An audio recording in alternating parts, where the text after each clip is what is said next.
রব্বিয়ান যুবক ভাইয়েরা, আল্লাহ রাব্বুল ইজ্জতের অশেষ শুকরিয়া। আল্লাহ রাব্বুল ইজ্জত আমাদেরকে এই মাহফিলে শরীক হওয়ার তৌফিক দান করেছেন, আলহামদুলিল্লাহ।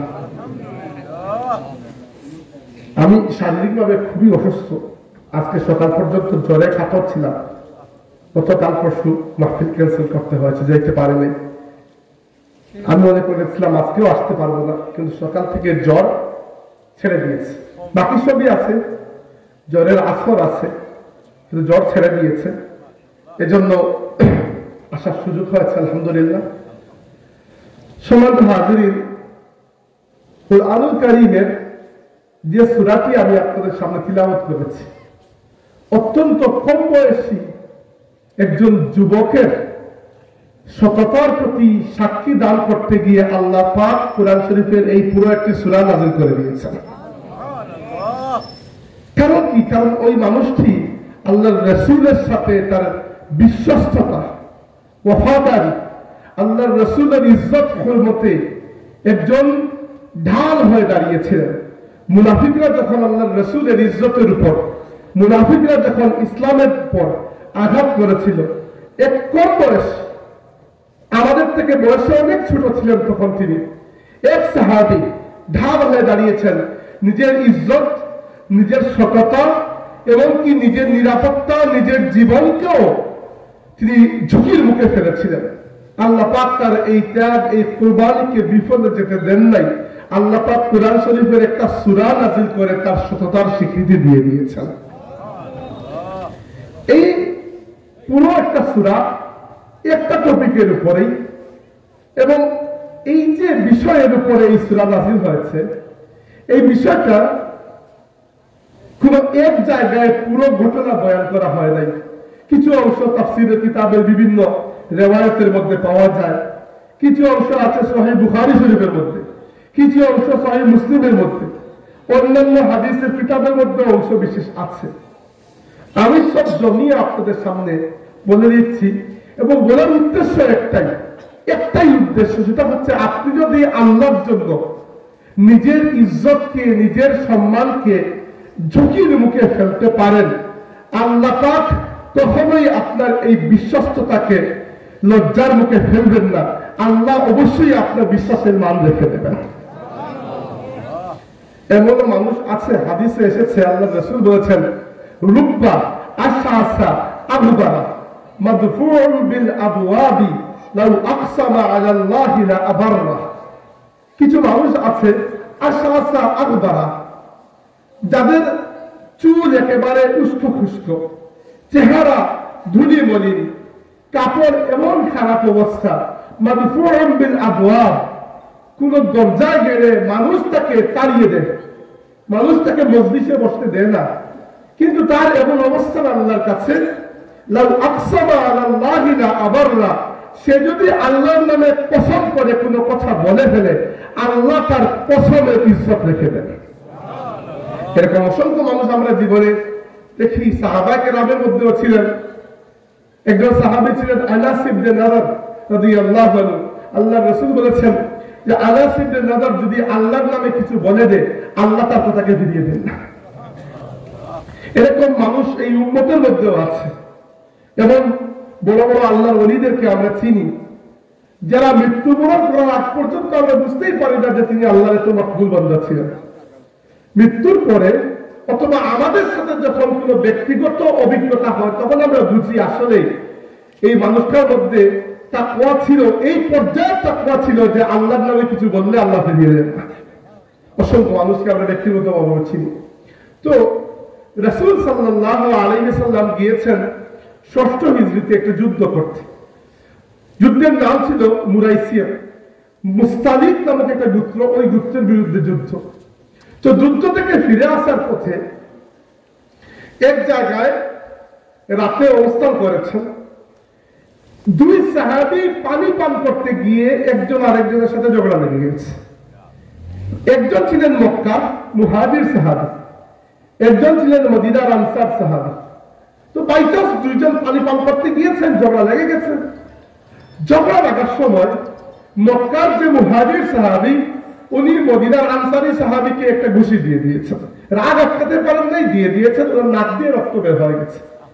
ঘটনা হয়েছে মাত্র 2 জন মানুষের মধ্যে, কিন্তু সমস্যা হচ্ছে মদিনার ওই আনসারী সাহাবী একটু রাগের মাথা, যেহেতু তিনি আঘাত পেয়েছেন, তিনি রাগের মাথায় ডাক দিয়েছেন, মদিনার কারা আছো, আমাকে বাঁচাতে এগিয়ে আস।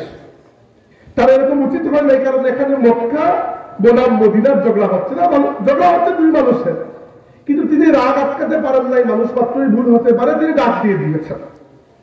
এবার মুসলমানদের মধ্যে কোন একটা সমস্যা বাঁধলে যে শ্রেণী এর সুযোগ নিতে চায় এরা হচ্ছে মুনাফিক শ্রেণী। মুনাফিক শ্রেণী চায় মুসলমানদের মধ্যে একটা সুযোগ আসুক আর আমরা এর মধ্যে একটা সমস্যা তৈরি করি। তো মুনাফিকদের সর্দার ছিল আব্দুল্লাহ ইবনে উবাই, এবং আব্দুল্লাহ ইবনে উবাইয়ের ব্যাপারে এখনো আল্লাহর নবী স্পষ্টভাবে তাকে মুনাফিক ঘোষণা করেন নাই, তাই সবাই তাকে মুনাফিক হিসাবে চিনত না, কেউ চিনত কেউ চিনত না। তো যারা চিনত না তারা তখন শ্রদ্ধা করতো, যেটা বুজুর্গ ব্যক্তি, বয়স্ক মানুষ, সে ডাক দিয়ে দিল, এই কে আছো, এগিয়ে আস। তো দেখেন এবার আরবদের মধ্যে কিন্তু গোত্রীয় একটা টান ছিল, আল্লাহ নবী এসে সেগুলোকে কিছুটা সীমিত করেছেন, কিন্তু ঝগড়াঝাটি লাগলে দেখবেন আবার এগুলো উঠে যায়। যেই মাত্র আব্দুল্লাহ ইবনে উবাই ডাক দিয়েছে, এই চলে আসো, কারা আছো, মদিনার মানুষ, ওদিক থেকে যে সাহাবী মক্কা, উনিও ডাক দিয়েছেন, কারা আছো, মক্কার মানুষ, চলে আস। বড় আশ্চর্যের বিষয়, আল্লাহ রাসূলকে সামনে রেখে রাসূলুল্লাহ সাল্লাল্লাহু আলাইহি ওয়াসাল্লাম নিজের তাঁবুর মধ্যে অবস্থান করছেন, এখানে মক্কার সাহাবীরা মক্কার নামে আর মদিনার সাহাবীরা মদিনার নামে ঝগড়া লাগিয়ে দিয়েছেন। যেই মাত্র রাসূল সাল্লাল্লাহু আলাইহি ওয়াসাল্লাম বের হয়ে দেখেছেন এই অবস্থা, অত্যন্ত বেশি কষ্ট পেয়েছেন যে আমি দুনিয়াতে থাকা অবস্থা যদি এরকম করো, আমি জান্নাত পরে কি হবে। এবং কি আল্লাহ রাসূল যখন দেখলেন যে না, খালি রাগের মাথায় ঝগড়াঝাটি না, বরং একজন তো মক্কার বরত্ব নিয়ে স্লোগান দিচ্ছেন, এর বিপরীতে আরেকজন মদিনার বরত্ব নিয়ে স্লোগান দিচ্ছেন, আল্লাহ রাসূল বলেন, দাউহা ফাইন্নাহা মুনতিনা, এইসব স্লোগান বাদ দাও, এগুলো থেকে আমার কাছে দুর্গন্ধ আসছে। কারণ আল্লাহ নবী সাল্লাল্লাহু আলাইহি ওয়াসাল্লাম আমাদেরকে জাতীয়, গোত্রীয়, বংশীয় যত ধরনের কৌলিন্য আছে সব থেকে মুক্ত করে ইসলামের পরিচয় দিতে এসেছেন। ইন্নামাল মুমিনুনা ইখওয়া, মুমিনরা পরস্পর ভাই ভাই। আর আমাকে সামনে রেখে যদি তোমরা এই অবস্থা করো যে মক্কাবাসী শ্রেষ্ঠ না মদিনাবাসী শ্রেষ্ঠ, আর কার গোত্র, কার বংশ, কার গোষ্ঠী, কার জাত, কার কালার, কার ভাষা, তাহলে আমি দুনিয়া থেকে বিদায় নেওয়ার পরে কি হবে? বলেন তাই বা বার্তা এগুলা ফাইন্নাহা মুনতিনা, এগুলো দুর্গন্ধযুক্ত। বাস শেষ হয়ে গেছে। আল্লাহ রাসূলকে সামনে রেখে ঝগড়া করার তো সাহস কারো নাই, কিন্তু রাগ তো ভেতরে রয়ে গেছে, রাগ তো এত সহজে কমে না। এবার মনে রাখবেন, সাহাবা কেরামের মধ্যেও মর্যাদার তারতম্য আছে। তারতম্য আমরা বানাই নাই, আল্লাহ বানিয়েছেন। তারতম্য কিসের হিসাবে? আল্লাহর রাসূলের সোহবত কে কতটুকু পেয়েছেন এর কারণে তারতম্য হচ্ছে। যারা প্রথম দিকে আল্লাহর রাসূলের প্রতি ঈমান এনেছেন, আর যারা 22-23 বছর পরে মক্কা বিজয়ের পরে ইসলাম কবুল করেছেন, এদের নিশ্চয়ই তরবিয়ত এক বরাবর হয় নাই। মক্কার সাহাবীদের যে তরবিয়ত হয়েছে, মদিনার সাহাবীদের এই তরবিয়ত হয় নাই। আবু বকর সিদ্দিক রাদিয়াল্লাহু আনহুর ব্যাপারে আল্লাহ নবী বলেছেন, লাউ উযিনা ঈমানু আবু বকর ফি ঈমানিল আলামি লাওয়াজাহা, আবু বকরের ঈমানকে যদি এক পাল্লায় তোলা হয় আর দুনিয়ার तमाम মুমিনের ঈমানকে এক পাল্লায় তোলা হয়, আবু বকরের ঈমানের পাল্লা ভারী হয়ে যাবে। আমার প্রশ্ন হচ্ছে কিভাবে আবু বকর রাদিয়াল্লাহু আনহু এই যে ঈমানের অধিকারী হলেন কিভাবে? কারণ তিনি আল্লাহর রাসূলের যে সোহবত লাভ করেছেন, বিশেষ করে হিজরতের সময় গারে সৌর গুহার মধ্যে 3 রাত পর্যন্ত আল্লাহর রাসূলের সামনে একজন মানুষের উপস্থিত ছিলেন, তিনি হচ্ছেন আবু বকর সিদ্দিক। ওই সময়কার সোহবতের কোনো তুলনা হয় না। এই জন্য এরপরে আলী রাদিয়াল্লাহু আনহু, আল্লাহর রাসূল যখন ইসলামের দাওয়াত দিয়েছেন, সবাই একবার না একবার হলেও প্রশ্ন করেছেন, নবী কি আসলে, আপনি কিসের দাওয়াত দিচ্ছেন, মানবো কিনা, আচ্ছা ঠিক আছে একটু চিন্তা করি। একমাত্র 3 জন মানুষ কোনো প্রশ্ন করেছেন বলে আমরা জানি না। একজন আমাদের মা খাদিজা রাদিয়াল্লাহু আনহা, একজন আবু বকর সিদ্দিক রাদিয়াল্লাহু আনহু, আরেকজন আলী ইবনে আবি তালিব রাদিয়াল্লাহু আনহু।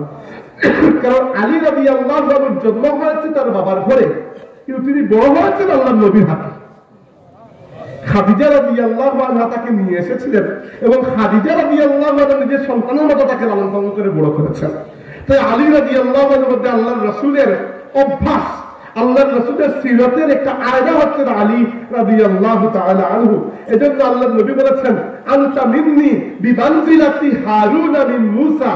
আলী হারুন যেরকম মূসার সহকারী ছিলেন, তুমি সেই রকম আমার সহকারী। গায়রা আন্নাহু লা নাবিয়্যা বা'দি, শুধুমাত্র একটাই পার্থক্য, মূসা নবী ছিলেন, হারুনও নবী, কিন্তু আমি নবী, তুমি নবী নয়, কারণ আমার পরে কোনো নবী নাই, আমি শেষ নবী। এটা পরিষ্কার করে দিয়েছেন। তো আলী রাদিয়াল্লাহু আনহু বা আবু বকর সিদ্দিক এরা যেরকম আল্লাহর নবীর তরবিয়ত পেয়েছেন, নতুন মুসলমান যারা এরকম তরবিয়ত পায় নাই। এই জন্য আমরা দেখি ইজা জাআ নাসরুল্লাহি ওয়াল ফাত ওয়া রাআইতান নাসা ইয়াদখুলুনা ফি দীনিল্লাহি আফওয়াজা। আল্লাহর রাসূল ইন্তেকালের 1 বছর আগে মক্কা বিজয়ের পরে মক্কা মদিনা তো বটেই, পুরো সেন্ট্রাল আরবের যত গোত্র যত গোষ্ঠী আছে সবাই দলে দলে এসে ইসলাম কবুল করেছে। কেন করেছে? তারা কেউ ইসলাম কবুল করেছে ঠিক মতো খালিস নিয়তে, কেউ ইসলাম কবুল করেছে এজন্য যে এখন মুহাম্মদ সাল্লাল্লাহু আলাইহি ওয়াসাল্লামের সামনে কথা বলা শক্তি কারো নাই, পুরো আরবের মধ্যে সবচেয়ে শক্তিশালী তিনি, অতএব সত্যের ভক্ত নরমের জল, এজন্য এরা ইসলাম কবুল করেছে। এরাই আবার আল্লাহর রাসূলের ইন্তেকালের পরে ইসলাম ছেড়ে মুরতাদ হয়ে গেছে, বন্য নবীর অনুসরণ করেছে। এদের বিরুদ্ধে আবু বকর রাদিয়াল্লাহু আনহুকে জিহাদ করতে হয়েছে। তো এখানে শুধুমাত্র ইসলামই প্রয়োজন নয়, ইসলামের সাথে তরবিয়তেরও প্রয়োজন আছে। তো তরবিয়ত সবার এক রকমের হয় নাই। তো যাদের তরবিয়ত কম হয়েছে, যখন ঝগড়া শেষ হয়েছে, তখন আব্দুল্লাহ ইবনে উবাই মুনাফিক কি করলো, সে মদিনার কিছু মানুষ, যে সকল সাহাবীরা একবারে মুসলিম, যাদের তরবিয়ত কম হয়েছে, এদেরকে এক জায়গায় জমিয়ে নিল এবং বলল, শুনো, এই মক্কার মুহাজির যারা, এদেরকে আমরা আশ্রয় দিয়েছি, আর আজকে তারা এত বড় সাহস আমাদেরকে ঘুষি মারে। চিন্তা করে একটা ঘটনাকে কিভাবে সে রঙাচ্ছে। আসলে মক্কার মুহাজির হিসাবে তিনি মদিনার সাহাবীকে ঘুষি মারেন নাই, শুধু মানুষ হিসাবে মেরেছেন। কিন্তু সে তাকে রং দিচ্ছে কি, সে তাকে রং দিচ্ছে যে মক্কার একজন হয়, তিনি মদিনার একজনকে মেরে দিলেন। 2 নম্বর, এরা ছিল নিঃস্ব দরিদ্র, আমরা দান খরচ করে এদেরকে তুলে দিয়েছি, আর আজকে এরা আমাদের উপর খবরদারি করছে। তোমরা মনে রাখো, তোমরা যদি আমার সঙ্গে থাকো, আমাকে সাপোর্ট দাও, এইবার যখন মদিনায় ফিরে যাব, আমরা যারা ইজ্জতদার আছি তারা এই বেইজ্জত জাতিকে মদিনা থেকে সরিয়ে দেব না। বেইজ্জত বলতেছে আল্লাহর নবীকে বুঝিয়েছে, বেইজ্জত বলতেছে মক্কা সাহাবীদেরকে বুঝিয়েছে। আর এখানে সবাই ছিল একেবারে কমজোর মুসলিম, আর একজন সাহাবী কম বয়সী যায়েদ ইবনে আরকাম, মাত্র 19-20 বছরের বয়স, উনি এই কথা শুনে ফেলেছেন। শুনে তিনি গিয়ে বলেছেন, হে আব্দুল্লাহ ইবনে উবাই, তোর মধ্যে এত নিকৃষ্টতা, নির্লজ্জতা দুনিয়ার অন্য কোনো মানুষের মধ্যে আমি দেখি নাই। আল্লাহর কসম, আমি আল্লাহর নবীকে এই ঘটনা বলবো। আচ্ছা, আব্দুল্লাহ ইবনে উবাই বয়স তখন কিন্তু সে বৃদ্ধ হয়ে গেছে, যায়েদ ইবনে আরকামের বয়স 19-20 বছর মাত্র। তখন যায়েদ ইবনে আরকাম তিনি চিন্তা করলেন যে দেখো, আমার সামনে 2টা অপশন আছে। এটা হচ্ছে আমি গিয়ে যদি আল্লাহর নবীকে জানাই এই পুরো ঘটনা, তাহলে আব্দুল্লাহ ইবনে উবাই আমার বিরুদ্ধে সাক্ষী নিয়ে আসবে তার নিজের কিছু মানুষকে, আমি কোনো সাক্ষী খুঁজে পাবো না। আর যদি না জানাই, তাহলে আমার সামনে আল্লাহর নবী সাল্লাল্লাহু আলাইহি ওয়াসাল্লামকে এই ব্যক্তি বেইজ্জত বলেছে, আর আমি যদি আমার নবীর ইজ্জতের জন্য না দাঁড়াই, তাহলে আমি নিজের কাছে কিভাবে জবাব দেব? তিনি বলেন, যা আছে কবারে। তিনি গিয়ে বলেন, ইয়া রাসূলুল্লাহ, কেঁদে কেঁদে বললেন, ইয়া রাসূলুল্লাহ, আব্দুল্লাহ ইবনে উবাই কিছু মানুষকে জমিয়ে বলছে মদিনায় ফিরে যাওয়ার পরে যারা ইজ্জতদার আছে তারা বেইজ্জতদেরকে তাকে মদিনা থেকে তাড়িয়ে দেবে। রাসূল সাল্লাল্লাহু আলাইহি ওয়াসাল্লাম শুনে খুব বেশি রাগ করলেন। উমর ইবনে খাত্তাব রাদিয়াল্লাহু আনহু, এবং আপনারা জানেন উমর ইবনে খাত্তাব কাকে বলে, তাই বলেন, ইয়া রাসূলুল্লাহ, ইযান লি আন আদরিবা উনুকা হাযাল মুনাফিক, আমাকে অনুমতি দেন এই মুনাফিকের গর্দান আমি উড়িয়ে দেই। রাসূল সাল্লাল্লাহু আলাইহি ওয়াসাল্লাম বলেন, বাদ দাও, দরকার নাই, মানুষ বলবে আমি আমার সাহাবীদেরকে হত্যা করেছি। কিন্তু রাসূল সাল্লাল্লাহু আলাইহি ওয়াসাল্লাম বিষয়টা ভুলতে পারছেন না যে এটা কিভাবে সে বলতে পারে।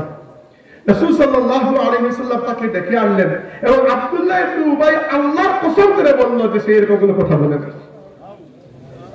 তখন যখন আব্দুল্লাহ ইবনে উবাই আল্লাহর কসম করেছে, তখন মদিনার কিছু মানুষ যারা তখন আব্দুল্লাহ ইবনে উবাইয়ের আসলিয়ত জানেন না, তারা যায়েদ ইবনে আরকামের বিরুদ্ধে দাঁড়িয়ে গেলেন যে তোমার বয়স 18-19 বছরের বাচ্চা, তুমি এত সাহস তোমার হয়েছে, তুমি গিয়ে মদিনার এত শ্রদ্ধা একজন বুজুর্গের নামে গিয়ে তুমি নবীর কাছে নালিশ দিয়ে দাও, কি পেয়েছো তুমি? এখন তিনি দেখলেন তিনি নিজে মদিনার মানুষ, মক্কা মানুষের তো কথা ছিল, তিনি নিজে মদিনার মানুষ। এবার তিনি দেখলেন, দেখো এমন বিপদে পড়েছি আমি যে না আমার কথা কোনো সাক্ষী আছে, আর না আব্দুল্লাহ ইবনে উবাইর মতো আমার সাথে এত মানুষের সমাগম আছে। তিনি বললেন যে দুনিয়াটা আমার জন্য বড় ছোট হয়ে গেল, আমি আল্লাহর রাসূলের আশেপাশে ঘুরঘুর করতে থাকলাম, ভয়ে এই জন্য শরীরে কেউ তো আমাকে মেরে ফেলতে পারে। এই অবস্থায় আল্লাহর নবী সাল্লাল্লাহু আলাইহি ওয়াসাল্লাম সাহাবীদেরকে বললেন যে রেস্ট নেওয়ার দরকার নেই, চলো আমরা রওনা দিই। এই রেস্ট নেওয়ার প্রোগ্রাম ক্যান্সেল করে আল্লাহর নবী চিন্তা করলেন, আমরা যদি এখানে থাকি এই ঝগড়াটা আরো বাড়বে, কিন্তু যদি সফর শুরু করে দেই, সফরের ক্লান্তির কারণে সাহাবীরা এই ঝগড়ার কথা ভুলে যাবে। শুরু করলেন, আরো 1 দিন 1 রাত চললেন। যায়েদ ইবনে আরকাম বলেন যে যে ব্যক্তি আমাকে দেখে, বিশেষ করে খাজরাজ গোত্রের, আব্দুল্লাহ ইবনে উবাই ছিল মদিনার খাজরাজ গোত্রের মানুষ, খাজরাজের যে ব্যক্তি আমাকে দেখে সে বলে তোমার খবর আছে, তোমার এত সাহস, তুমি কি একজন বুজুর্গ ব্যক্তির নামে বানিয়ে বানিয়ে আল্লাহ নবীর কাছে কথা লাগিয়ে দাও। তিনি বলেন যে আমি তাদেরকে যদি পছন্দ করে বলি, তারা বলে যে আব্দুল্লাহ ইবনে উবাই সে কি পাগল নাকি, সে নবীর নামে এই কথা বলতে পারে কখনো? তিনি বললেন আমি নিজের কানে শুনেছি। তারা বললেন যে আব্দুল্লাহ ইবনে উবাই আল্লাহ নবীর সাথে গিয়ে কসম করে এসেছে, সে তোমার কি বলা হয়েছে কসম করে মিথ্যা বলবে? এবার তিনি বলেন যে আমি তাদেরকে কি জবাব দিব, কসম করে মিথ্যা বলতেছে আমি জানি, কিন্তু আমার কোনো সাক্ষী নেই। তিনি বললেন আমি আল্লাহর রাসূলের যে উট ছিল, আল্লাহ নবী সাল্লাল্লাহু আলাইহি ওয়াসাল্লামের একটাই উট ছিল, সারা জীবন তিনি একটাই উট চলেছিলেন, এই জন্য নাম হচ্ছে কাসওয়া, কাফ সাদ ওয়াও ইয়া, কাসওয়া। এই কাসওয়া যে উট, আমি এই উটের এত নিকটে অবস্থান করলাম 1 দিন 1 রাত, যে উট যদি তার লেজ নাড়ে তাহলে লেজ আমার শরীরে এসে লাগবে, কারণ আমি আল্লাহর নবী থেকে দূরে যাই নাই। আমার মনে হয়েছে যদি আমাকে এই অবস্থার মধ্যে কেউ অ্যাটাক করে, আমার নবী ছাড়া আমাকে বাঁচানো কেউ নাই। যায়েদ ইবনে আরকাম রাদিয়াল্লাহু আনহু আল্লাহর নবীর কাছে গেলেন, রাসূল সাল্লাল্লাহু আলাইহি ওয়াসাল্লাম বললেন, হে যুবক, তুমি যদি তোমার কথায় সত্যবাদী হয়ে থাকো, তুমি নিশ্চিত থাকো আল্লাহ তোমাকে সাহায্য করবেন। যায়েদ ইবনে আরকাম রাদিয়াল্লাহু আনহু বললেন যে আমি মনে মনে চাচ্ছিলাম আল্লাহর নবী যেন আমার কথার স্বীকৃতি দিয়ে দেন যে যায়েদ ইবনে আরকাম সত্য কথা বলেছে, কিন্তু এরপরে যে ঘটনা ঘটনা আমি চিন্তাও করি নাই, আল্লাহ রাব্বুল আলামিন তার নবীর জবান দিয়ে আমার সত্যতার স্বীকৃতি দিলেন না, বরং আল্লাহ নিজে আমার সত্যতার স্বীকৃতি দিলেন। 1 দিন 1 রাত চলার পরে, আচ্ছা এর ভেতরে মদিনার সাহাবীদের সর্দারদের মধ্যে একজন উবাইদা ইবনে সামিত রাদিয়াল্লাহু আনহু, তিনি আব্দুল্লাহ ইবনে উবাইকে গিয়ে অনেক বুঝিয়েছেন যে দেখো আমি দৃঢ়ভাবে বিশ্বাস করি তুমি মিথ্যা বলতেছো, তুমি আল্লাহর নবীর কাছে গিয়ে স্বীকার করে ফেলে যে তুমি ভুল বলে ফেলেছো, আল্লাহর নবী তোমার জন্য আল্লাহর কাছ থেকে ক্ষমা নিয়ে আসলেন, তোমার জন্য ইস্তেগফার করবেন, কিন্তু তুমি নবীর সাথে মিথ্যা বলো না। সে আবার বারবার কসম করে বলছে আমি মিথ্যা বলিনি। যায়েদ ইবনে আরকাম বলেন 1 দিন 1 রাত পরে আমি হঠাৎ করে দেখতে পেলাম রাসূল সাল্লাল্লাহু আলাইহি ওয়াসাল্লামের চেহারার মধ্যে ওহী নাযিল হওয়ার একটা আলামত দেখা যাচ্ছে। যখন ওহী নাযিল হতো, রাসূল সাল্লাল্লাহু আলাইহি ওয়াসাল্লামের নাক এবং ঘাম, কপালের মধ্যে ঘাম জমে যেত, আল্লাহর আয়াতের ওজন অনেক বেশি। আয়েশা সিদ্দিকা রাদিয়াল্লাহু আনহা বলেছেন আল্লাহর নবী সাল্লাল্লাহু আলাইহি ওয়াসাল্লাম আমার কুলের মধ্যে মাথা রেখে যখন ঘুমিয়েছিলেন, ওই অবস্থায় যখন ওহী নাযিল হয়েছিল, আমি একেবারে আক্ষরিক অর্থে আল্লাহর রাসূলের ওজনকে অনেক বেড়ে যেতে দেখেছি। এমনকি সূরা আনআম পুরো সূরা নাযিল হয়েছে আল্লাহর রাসূল যখন উটের উপরে ছিলেন, ওই উট আল্লাহর কালামের ভার সহ্য করতে পারে নাই, উট হাঁটু মুড়ে বসে গেছে। لو أنزلنا هذا القرآن على جبل لرأيته خاشعا متصدعا من خشية الله। আল্লাহ বলেছেন যদি এই কালামে পাককে আমি পাহাড়ের উপর নাযিল করতাম, তুমি দেখতে পাহাড় আল্লাহর ভয়ে ফেটে টুকরো টুকরো হয়ে যাচ্ছে। কিন্তু মানুষের অন্তরকে আল্লাহ সেই যোগ্যতা দান করেছেন। যায়েদ ইবনে আরকাম বললেন আল্লাহ রাব্বুল আলামিন ওহী নাযিল করলেন, আল্লাহ নবী তো বলছেন না কি ওহী নাযিল হয়েছে, কিন্তু আমি নিশ্চিত হয়ে গেলাম যে আল্লাহ পাক আমাকেই বাঁচিয়ে দিয়েছেন। এখানে আল্লাহ রাসূল আমার দিকে তাকিয়ে বললেন যে সুসংবাদ গ্রহণ করা হে বাচ্চা, আল্লাহ পাক স্বয়ং কোরআনের আয়াত নাযিল করে তোমার সততার শিক্ষা কি দিয়ে দিয়েছে। মনে করছেন হয়তো এক আয়াত বা দুই আয়াত, তিনি কল্পনা করতে পারেন না আল্লাহ পাক পুরো একটা সূরা নাযিল করে দিয়েছেন। এই সূরা হচ্ছে সূরাতুল মুনাফিকুন। এখন আমরা সূরাটি একটু পড়ব। আল্লাহ রাব্বুল আলামিন এখানে প্রথমেই এইরকম মুনাফিকের একটা অভ্যাস বলেছেন ইযা জাআকাল মুনাফিকুনা ক্বালু নাশহাদু ইন্নাকা লারাসূলুল্লাহ। আব্দুল্লাহ ইবনে উবাইয়ের একটা অভ্যাস ছিল, সে নিজেকে পরহেজগার দেখানোর জন্য, দেখেন মুনাফিকদের জন্য সবচেয়ে মুসিবত ছিল ফজরের নামাজ। ফজরের নামাজে তারা নরমালি আসতে চাইতো না। এখন ফজরের নামাজে আপনি আসছেন না, তাইলে অন্য সময় যদি নিজের বাহাদুরি দেখাতে হয় তাহলে গিয়ে তো আগের কাতার জুটতে হবে। আব্দুল্লাহ ইবনে উবাইর অভ্যাস ছিল জুমার নামাজে সে এসে সবার আগের কাতারে দাঁড়িয়ে আছে, আর মিম্বরের উপর আল্লাহর নবী উঠার পরে সে দাঁড়িয়ে বলতো ইয়া আইয়ুহান নাস ইন্নী আশহাদু আন্নাহু রাসূলুল্লাহ ইসতামিউ। হে মানুষেরা চুপ করো, আমি সাক্ষী দিচ্ছি ইনি আল্লাহর রাসূল। ইনি এখন কথা বলবেন, তোমরা ভালো করে শুনো। আর বলছে কাকে? আবু বকর সিদ্দিক। বলছে কাকে? উমর ইবনে খাত্তাবকে, যারা আল্লাহর রাসূলের এক এক ইশারায় জীবন দিতেও প্রস্তুত। তো আব্দুল্লাহ ইবনে উবাইর অভ্যাস ছিল আল্লাহর নবী মিম্বরের উপর উঠলে সে এসে এই কথা বলতো। আল্লাহ এখানে এই কলসি ভেঙে দিয়েছেন। আল্লাহ বলছেন ইযা জাআকাল মুনাফিকুনা, হে রাসূল মুনাফিকরা যখন আপনার কাছে আসে, ক্বালু তারা বলে নাশহাদু ইন্নাকা লারাসূলুল্লাহ, আমরা সাক্ষী দিচ্ছি যে আপনি আল্লাহর রাসূল। মুনাফিকরা এসে বলে আমরা সাক্ষী দিচ্ছি আপনি আল্লাহর রাসূল। এরপরে আল্লাহ তার নিজের ফতোয়া দিয়েছেন, বলেছেন ওয়াল্লাহু ইয়ালামু ইন্নাকা লারাসূলুহু, আল্লাহ তো খুব ভালো করে জানে আপনি আল্লাহর রাসূল। আল্লাহ থেকে ভালো কে জানে? ওয়াল্লাহু ইয়াশহাদু, আর আল্লাহ সাক্ষী দিচ্ছেন ইন্নাল মুনাফিকিনা লাকাযিবুন, এই মুনাফিকরা হচ্ছে মস্ত বড় একটা বেঈমান।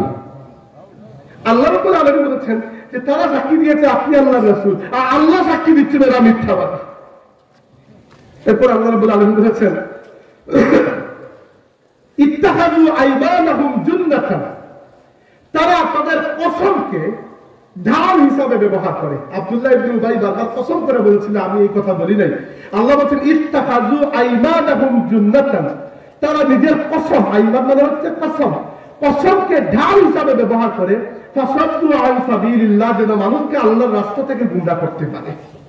ইন্নাহুম সাআ মা কানু ইয়ামালুন, তারা যা করছে এটা কতই না খারাপ কাজ।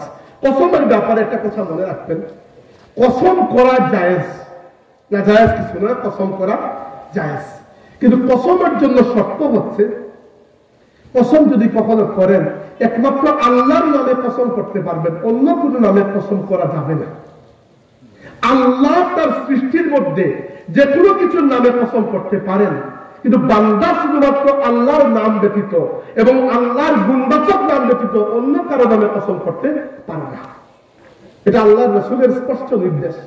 উদাহরণস্বরূপ আল্লাহ কসম করেছেন ওয়াদ-দুহা ওয়াল-লাইলি ইযা সাজা, আল্লাহ কসম করেছেন ওয়াত-তিনি ওয়াজ-যাইতুনি ওয়া তুরি সিনিন, অনেক সৃষ্টি করা বস্তুর নামে। এটা আল্লাহর শান। বান্দা যখন কসম করবে শুধুমাত্র আল্লাহর নামে বা আল্লাহর গুণবাচক নামে, আপনি বলতে পারবেন আমি আল্লাহর কসম করে বলছি, এটা কারেক্ট। আপনি বলতে পারবেন যে আমি রহমানের কসম করে বলছি, রহমানকে আল্লাহ। আপনি বলতে পারবেন আমি কাবা শরীফের রবের কসম করে বলছি, কাবার রব হচ্ছেন আল্লাহ। তো আল্লাহর নাম বা আল্লাহর গুণবাচক নাম আপনি বলতে পারবেন না যে আমি মায়ের কসম করে বলছি, হবে না। এটা মারাত্মক অপরাধ, এটা কবিরা গুনাহ, এটা কবিরা গুনাহ। আল্লাহ ছাড়া অন্য কারো নামে কসম করা কবিরা গুনাহ। হাদিসে এসেছে মুওয়াত্তা কিতাবের মধ্যে রাসূল সাল্লাল্লাহু আলাইহি ওয়াসাল্লাম বলেছেন যদি কসম করতে হয় একান্ত তাহলে আল্লাহর নামে কসম করবে, তো কসম করবে না। আর আল্লাহর নবী সাল্লাল্লাহু আলাইহি ওয়াসাল্লাম আবু বকর সিদ্দিককে বলেছেন হে আবু বকর অধিক কসম করা থেকে বেঁচে থাকো। তাই কসম করতে করবেন না, যদি বাই চান্স করতে হয় একমাত্র আল্লাহর নামে, আর নয়তো কসম করবেন না। তো মুনাফিকদের একটা অভ্যাস হচ্ছে কথায় কথায় কসম করা। তারা কসম করে বলেছে যে ইয়া রাসূলুল্লাহ আমরা এই কথা বলি নাই, আল্লাহ বলছেন ইত্তাখাযু আইমানাহুম জুন্নাতান, তারা তাদের কসমকে ঢাল হিসাবে ব্যবহার করে ফাসাদু আন সাবিলিল্লাহ, এবং মানুষকে আল্লাহর পথ থেকে তারা দূরে সরিয়ে দেয়। ইন্নাহুম সাআ মা কানু ইয়ামালুন, তারা যা করছে এটা কতই না খারাপ কাজ। এরপর আল্লাহ বলছেন যে এরা এত খারাপ কাজ কেন করছে মুনাফিকরা।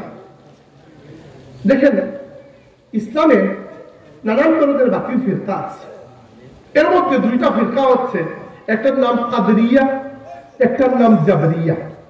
এইগুলা এখন বর্তমানে দুনিয়াতে নাই, এক সময় ছিল। কাদরিয়া হচ্ছে সেই দল যারা তাকদীরকে সম্পূর্ণ অস্বীকার করে ফেলেছে, যারা আল্লাহ যে আমাদের তাকদীর লিখে রেখেছেন এটাকে অস্বীকার করেছে।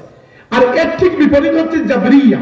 জাবরিয়া হচ্ছে সেই দল যারা নিজেদেরকে, যারা মানুষকে মনে করে যে এরা কাঠের পুতুল, আল্লাহ যেভাবে আমাদেরকে চালান আমরা সেইভাবে চলি। তারা মানুষের স্বাধীন ইচ্ছাকে অস্বীকার করে ফেলে। তাই তারা বলে আমরা গুনাহ করলে এটা বলতো আল্লাহর গুনাহ না, এরকম গুমরা দলে। তো এরা মনে করে যে কেউ সৎ পথে চললে আল্লাহ তাকে সৎ পথে চালিয়েছেন, কেউ গুমরা হলেও আল্লাহ তাকে গুমরা করেছেন, তার এখানে কোন দোষ নাই। তো আল্লাহ পাক এইরকম আকীদাকে ভেঙে দিচ্ছে। দেখেন আল্লাহ বলছেন এই মুনাফিকরা যে এত খারাপ কাজ করে এটার কারণ হচ্ছে যালিকা বিআন্নাহুম আমানু সুম্মা কাফারু। মুনাফিকরা মুনাফিক হওয়ার কারণ হচ্ছে যে এজন্য যে এরা প্রথমে ঈমান আনে এরপরে আবার কুফরি করে, ঈমান আনার ঢং করে এরপরে আবার কুফরি করে। ফাতুবিআ আলা কুলুবিহিম, যখন ঈমানের পরে এরা কুফরি করে আল্লাহ এদের অন্তরের মধ্যে মোহর লাগিয়ে দেন। ফাহুম লা ইয়াফকাহুন, এরপরে তারা ঈমানের কোনো কথা বুঝতে পারে না। মনে রাখবেন একটা কথা, আল্লাহ রাব্বুল আলামিন কোন জাতিকে জবরদস্তি হেদায়েত দেন না। আল্লাহ বলেছেন যে ক্বাদ তাবায়্যানা আর-রুশদু মিনাল গাই, হেদায়েত এবং গুমরাহি স্পষ্ট হয়ে গেছে। এবার ফামান শাআ ফালইউমিন ওয়া মান শাআ ফালইয়াকফুর, যার ইচ্ছা ঈমান আনো, যার ইচ্ছা কুফরি করো। একটা কথা মনে রাখবেন, একজন মানুষ কাফির আছে ঠিক আছে, এটা এক শাস্তি। কিন্তু কেউ যদি ঈমান আনার পরে আবার কুফরিতে ফিরে যায়, এটা এত বড় অপরাধ যে এই মানুষটাকে আল্লাহ আর হেদায়েত দান করেন না। বেশিরভাগ ক্ষেত্রে এটা দেখবেন যে ঈমানের পরও যে গুমরাহ হয়ে যায় সেই ব্যক্তি আর সহজে হেদায়েত লাভ করে না। আর এ কারণে আল্লাহ আমাদেরকে যে দোয়া শিখিয়ে দিয়েছেন, সবসময় এই দোয়াটি পড়তে হবে মৃত্যুর আগের দিন পর্যন্ত, মৃত্যুর আগের মুহূর্ত পর্যন্ত। কারণ বলা যায় না মৃত্যুর আগের মুহূর্তেও শয়তান এসে ধোঁকা দিতে পারে। তাই দোয়া করবে সবসময় রব্বানা লা তুযিগ কুলুবানা বা'দা ইয হাদাইতানা ওয়া হাব লানা মিন লাদুনকা রাহমাতান ইন্নাকা আনতাল ওয়াহ্হাব। রব্বানা লা তুযিগ কুলুবানা, হে আল্লাহ, হে আমাদের রব, আমাদের অন্তরকে আর বাঁকা করবে না। বা'দা ইয হাদাইতানা, এরপরে তো যে তুমি আমাদেরকে অলরেডি হেদায়েত দিয়ে দিয়েছো, হেদায়েত যখন দিয়েছো আল্লাহ, এরপরে আমাদেরকে আর গুমরাহির দিকে নিও না, আমাদের অন্তরকে আর বাঁকা করে দিও না। কারণ বলা যায় না মৃত্যুর আগ মুহূর্তে এসে শয়তান আপনাকে গুমরা করতে পারে। তাই আল্লাহ বলেছেন যে মুনাফিকদের এই মুনাফিকি করার কারণ হচ্ছে যালিকা বিআন্নাহুম আমানু সুম্মা কাফারু, এরা প্রথমে ঈমান আনে এরপরে কুফরি করে। এক সময় ঈমান আনার পরে যখন আবার কুফরি করে ফেলে আল্লাহ অন্তরের মধ্যে এমন ভাবে মুহর তালা মেরে দেন, ফাহুম লা ইয়াফকাহুন, এরপরে এরা ঈমানের কোনো কথা বুঝতে পারে না। এরপর আল্লাহ বলেছেন ইয়া রাসূলুল্লাহ, মাঝে মধ্যে এমন হতে পারে কোনো মুনাফিক চেহারা সুরত দেখে আপনি নিজে অবাক হতে পারেন যে তো পরহেজগার। আল্লাহ বলেছেন ওয়া ইযা রাআইতাহুম তু'জিবুকা আজসামুহুম ওয়া ইন ইয়াকুলু তাসমা'ু লিকাওলিহিম কাআন্নাহুম খুশুবুম মুসান্নাদা। আল্লাহ বলেছেন যে হে রাসূল, মুনাফিকরা যখন আপনি এদের চেহারার দিকে তাকাবেন, এদের গড় গঠন দেখে আপনি নিজেই চমৎকৃত হয়ে যাবেন যে এত দাড়ি, এত পাঞ্জাবি আর বাহ্যিক সুরতে এত বড় ঈমানদার। আল্লাহ তার নবীকে বলেছেন, নবী সাল্লাল্লাহু আলাইহি ওয়াসাল্লাম যদি মুনাফিকদের এই অবস্থা দেখে একটু চমৎকৃত হয়ে যেতে পারেন, আমাদের অবস্থা কি হতে পারে? আমরা তো মুনাফিককে দেখে স্বাভাবিকভাবে ধোঁকা খেয়ে ফেলতে পারি যে বুঝাই তো যায় না এত বড় আল্লাহওয়ালা মানুষ। পরে দেখবো কিয়ামতের দিন গিয়ে অবস্থা, আল্লাহ তোমাকে দেখলে, অন্যকে দেখলে তো এক সালাম, তোমাকে দেখলে তো তিনটা করে দিতাম, তোমার এই অবস্থা। যালিকা, আল্লাহ বলছেন ওয়া ইযা রাআইতাহুম, হে রাসূল আপনি যখন তাদেরকে দেখবেন, তু'জিবুকা আজসামুহুম, আপনাকে আজীব অবাক করে ফেলবে তাদের জিসিম, তাদের বাহ্যিক যে চেহারা। এরপর আল্লাহ বলছেন ওয়া ইন ইয়াকুলু তাসমা' লিকাওলিহিম, আর